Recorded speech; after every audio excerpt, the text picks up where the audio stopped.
DJ Holy Vogue. Yo! You're locked into Point 5 Creative Studios, where Africa's stories aren't just told, they're produced. News, politics, entertainment, films that move the continent. We bring the truth, the fire, the creativity.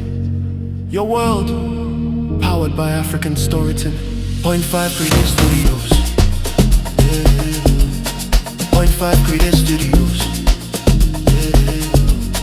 Point 5 Creative Studios. Point 5 Creative Studios. Point 5 Creative Studios. Greetings, and more greetings to you, good people. My name is DJ Oli, and welcome to your favorite platform on YouTube, Point 5 Creative Studios. If it's the first time here, please hit the subscribe button and the notification bell so that you don't miss out on any exciting content uploaded. Manje ndine mashoko andaka bata arikubva kuna baba Mazai. Aiwa mudara arikupedza zvake zvamanje mudara arikufamba haasi kudzokera kumashure, arikungoti nemodyo. Hanzi ndiri kurwadziwa, ndiri kubatikana nekutambudzika, nekuita sei, nekunetseka, nekupusa, nekupata kuri kuita vanhu veZanu PF. Ndiri kutozvishaya kuti zviri kumbonyatsofamba sei. Hanzi hatisi kuitisana nharo. No one is arguing kuti vamunangagwa vari kugona basa, but magonero ebasa ndo akasiyana.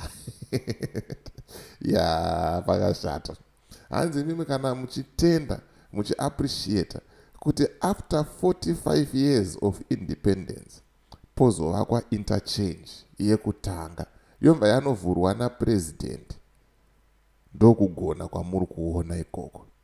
But inini, according to him, handisi kuona kugona kwakadaro. Zvinhu zvekuti ma-interchange izvi zvangadai zvakaitwa 2 years, 3 years after tatora nyika kuna Ian Smith.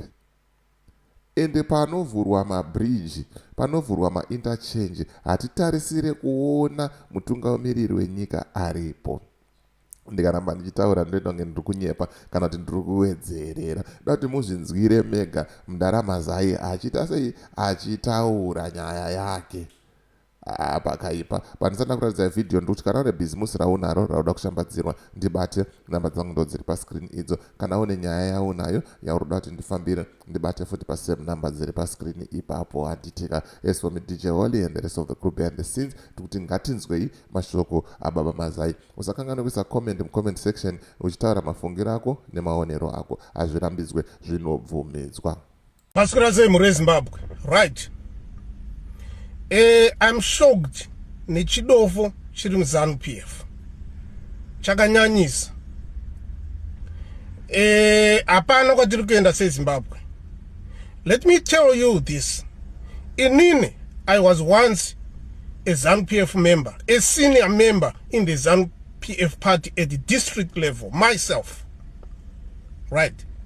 But itakasiyana nazvo, taona kuti hapana kwatiri kuenda. Kudhara zvakasiyana nazvo tatoita project kuti we are going nowhere with this kind of a party ine madofo akadari. And I'm shocked kuti chidofo chacho chatoita escalate despite kufunda kwatiri kufungidzira kuti kwaita wanhu. The ignorance in ZANU PF has just gone beyond expectation. Right? Rega ndikudzidzisei madofo. Rega ndikudzidzisei. Pa bill iri hapana ari kuita argue kugona kuri kuita Mnangagwa kuti anogona here basa. So don't waste your time muchiedza kujustify extension nekuti Mnangagwa ari kugona. That's not it. Kugona kuri subjective. Depending newe kuti how do you see kugona, how do you define kugona. Kana iwewe uchicelebrate kuti awaka interchange at this day in time uchicelebrate kuti awaka interchange iye president achiuya koita open an interchange in Zimbabwe after 1980 then you define that as kugona. I definition yako iwewe, but haizi yangu. You get what I'm saying? Haizi yangu by nini. Nde yako iwewe, because inini at this point in time, I don't celebrate interchange. Chino chataifanwa kutongo celebrate 2 years after 1980 probably tisati taziwa. But aungati iwewe ndamurume mkuru ndakabva ku 1980 kusvika now handisati ndaona chinonzi interchange ndo celebrate ichocho. Ndiri kuenda kudzimwe nyika, ndiri kuona ma interchange akawanda akadaro ari kuwakwa ndiri mudzimwe nyika. Munyika mandiri interchange yakadaro kutopfuura iyo iri kuwakwa hapana kana kansera anoita open. Yet in my country iri ku open ona president. Saka kana uchiti ndiyo development, it's according to you iwewe. So the argument shouldn't be kuti Mnangagwa anofanwa ku extend term yake nekuti ari kugona. That's not the argument. No one is arguing about that.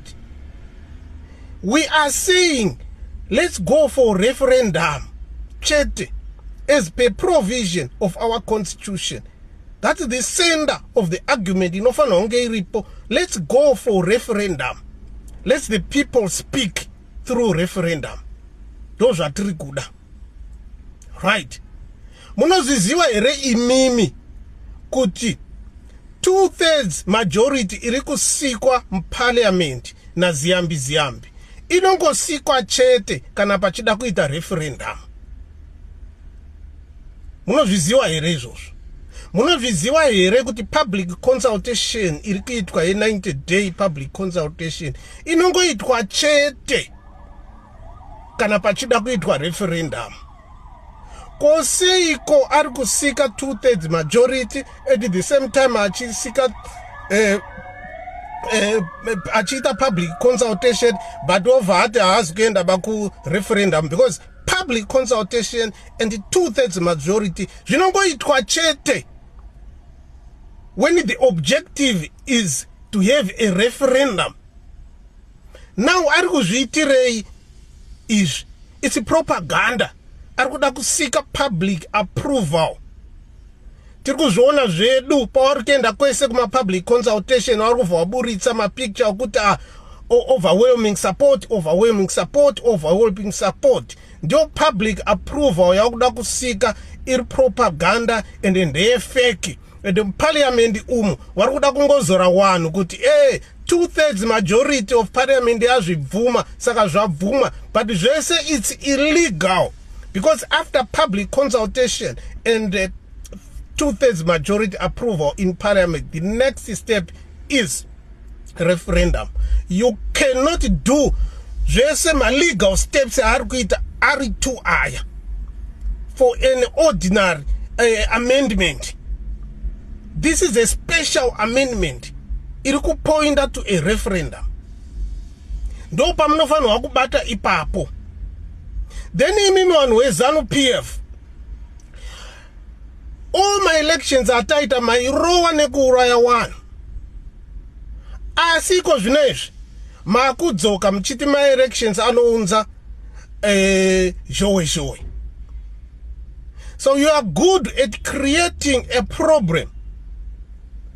And at the end mohwanda neproblem iyoyo kuti mojustify problem iyoyo kuti mukuda kuita something. So you are good at creating problem and good at manipulating the problem you created to achieve kuda kuita chinhu chamunoda kuita. Ndimi maiuraya wanhu imimi ZANU PF, but ndimi akudzoka muchiti maelections zhowe hatichade.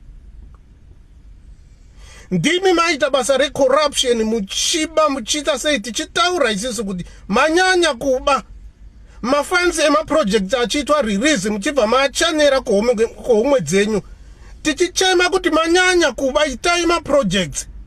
Iko zvino makujustify chiito chamaita chiye kuti makuda more time, asi ndimi waste time.